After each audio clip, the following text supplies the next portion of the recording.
কি ব্যাপার বলো তো? আজকাল খুব হরর ফিল্মস দেখছো মনে হচ্ছে। যেন কি রে, ভূতই তো।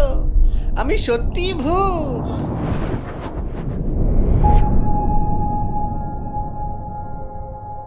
সারাদিন তুমি অফিসে থাকবে আর আমি বাড়িতে একা।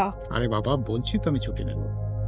আজ শুধু অফিসে গিয়ে একবার জাস্ট অ্যাপ্লিকেশনটা দিয়ে আসবো, যাবার আসবো। এমন টক ঝাল মিষ্টি গল্প জানি না তোর বরকে নিয়ে, একটা শুনলে আর নড়তে পারবি না। আমি এই ভয়টাই পেয়েছিলাম। পাপার চেঞ্জ দেখে আমি এই আশঙ্কাই করেছিলাম যে ও কিছু জানতে পেরেছে। এই আপনি সব বলে দিয়েছেন ওকে? ভূতদা, ভূতদা প্লিজ, আপনি আমার স্বামীকে এসব কথা বলে দেবেন না। ও বড্ড কষ্ট পাবে, ও আমাকে এত ভালোবাসে। তুই যেমন আজকে রূপসী যাবি, তেমনি তোর বউ ওই বনানীর নাম করে বলাইদার বাড়ি যাবে। এই জানিস, পরিতোষের বউকে তোর ঘরে রেখে তোর বর কোথায় যাবে?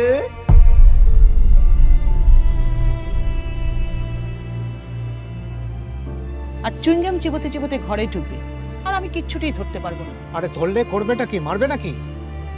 বেশ করেছি, মদ খেয়েছি, আবার খাবো। আসলে আমাদের নিজেদের বাঁধনটাই নড়বড়ে। তুমি নিজে কি, তুমি মিথ্যে কথা বলো না। বেশ করি বলি, আরো বলবো, আমি যাবই, পাপড়ি তুমি যাবে না। আমি যাবই। শুনুন বিমানবাবু, ওরকম ভূত আছে, থাকবে।